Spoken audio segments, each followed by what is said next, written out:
मित्रों, जय श्री राम। मित्रों, कभी कभी भक्तों को भी अपना हृदय संभाल कर चलना पड़ता है। और मैं आपको बताना चाहता हूँ कि जनकपुर के एक ऐसे अलौकिक स्थान का दर्शन मैं आपको कराने जा रहा हूँ, जहाँ आप जैसे भक्तों को अपना हृदय संभाल कर ही रखना पड़ेगा। यह बिहार कुंड स्थान है।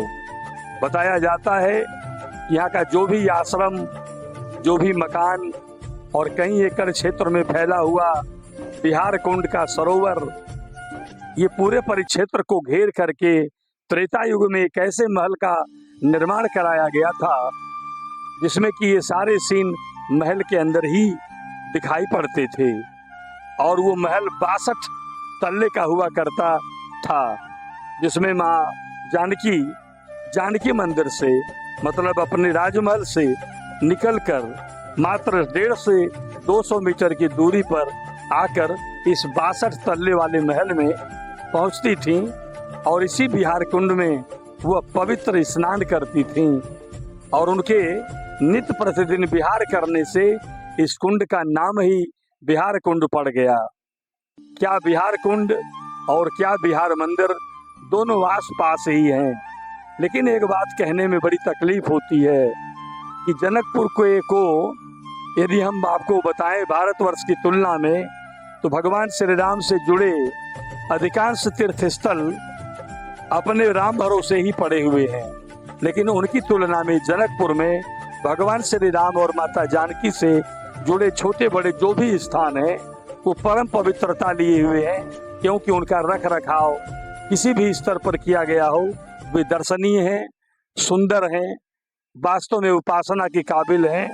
यहाँ पर जो बिहार कुंड आप देख रहे हैं, सामने मंदिर भी है, और बिहार कुंड को आप चारों तरफ अगर देखेंगे तो पाएंगे कि जनकपुर के अन्य सरोवरों, अन्य कुंडों या अन्य सागरों की तरह यहाँ पे सुंदरता नहीं दिखाई पड़ती है। यहाँ के सारे सरोवरों पे लगभग पूरे के पूरे पक्के घाट बने हुए हैं। दर्जनों सीढ़ियां लगी हुई हैं, जहाँ पर बैठकर सुबह और शाम लोग आनंद लेते हैं वहाँ की बहती हुई शीतल बयार का, और आनंद लेते हैं वहाँ के भगवान श्री राम और माता जानकी से जुड़े हुए स्मृतियों का।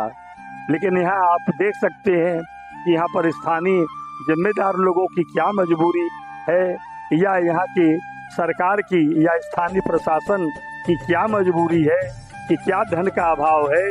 ये आप देख सकते हैं कि इस पूरे के पूरे बिहार कुंड सरोवर के चारों तरफ तो छोड़िए, इक्का दुक्का कहीं पर छोटे मोटे घाट बना दिए गए हैं, जहाँ पर लोग बैठे हुए दिखाई पड़ते हैं। नहीं तो प्रभु श्री राम और माता जानकी की याद दिलाने वाला यह बिहार कुंड नामक सरोवर चारों तरफ किनारों पर घास और कूड़ों से पटा हुआ है, और इसकी प्रशंसा कतई नहीं की जा सकती है।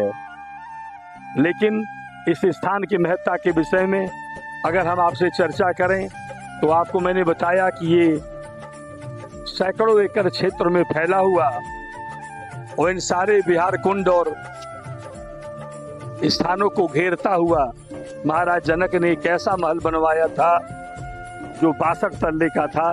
और माता जानकी अपने सहेलियों के साथ में जानकी मंदिर से निकल करके, मतलब उस समय के राजमहल से निकल करके इसी 62 तल्ले महल में आती थी, और अपनी सखी सहेलियों के साथ में यहाँ के स्वर्ण जटित सरोवर में, सुगंधित जल से भरे हुए सरोवर में दिव्य स्नान करती थीं, और 62 तल्ले ऊपर महल के हिस्से में जा करके पूरे जनकपुर का अवलोकन करती थीं, पूरे जनकपुर का मुआयना करती थीं। तो वैसी हैं हमारी जगदम्बा जानकी मैया भवानी। आइए हम उनके चरणों में प्रणाम करते हैं। और हम बात करें प्रभु श्री राम या माता जानकी की, और वहाँ हमारे प्रभु भगवान महादेव ने विराजमान हो, ऐसा कभी नहीं हो सकता। देखा मैंने आपको इस स्थान पर भगवान महादेव बाबा के दिव्य दर्शन कराइए, तो बोलिए देवाधिदेव भगवान महादेव की जय। और फिर एक दिव्य दर्शन करिए इसी बिहार कुंड के किनारे पर बने एक मंदिर में हमारे बहुत ही प्यारे प्यारे परम आदरणीय परम पूज्य, जिनके रोम रोम में भगवान श्री राम का वास है, जो प्रभु श्री राम को अनन्य ढंग से प्यारे हैं, ऐसे पवन सुत हनुमान जी का हम दर्शन करते हैं और उनकी जय जयकार करते हैं। तो बोलिए पवन सुत हनुमान की जय, सियावर रामचंद्र की जय। और इसके आगे की कहानी इस आश्रम के महंत श्री महाराज के मुखारबिंद से हम आपको सुनवाते हैं कि यहाँ के मंदिर का क्या महात्म्य है और यह माता जानकी की स्मृतियों से किस प्रकार जुड़ा है। तो बोलिए सियावर रामचंद्र की जय। जनक जी महाराज के महल के अंदर में था, ठीक है। इसमें जानकी जी अपनी सखियों के साथ विहार करती थी। इसका सही नाम है जानकी हृदय कुंड, यहाँ का। हाँ, इस विहार कुंड का जी, ये बहुत प्रसिद्ध जगह है और जानकी मंदिर से पुराना जगह है। ये त्रेता युग का है। जानकी मंदिर तो 200 साल पहले बना है, लेकिन ये त्रेता युग का ही है। जितने भी तालाब है यहाँ के सभी त्रेता युग के ही है। मठ मंदिर तो टूटता है, बनता है, अति नया बनता है, पुराना बनता अति होता है। तो यहाँ पर सीतायन एक ग्रंथ है, उसमें दिया हुआ है यहाँ पर 62 तल्ले का मकान था। 62 तल्ले का अभी है वो नहीं, सीतायन ग्रंथ है, उसमें लिखा हुआ है। और उस पर बैठ के किशोरी जी पूरे जनकपुर का मुआयना करते थे।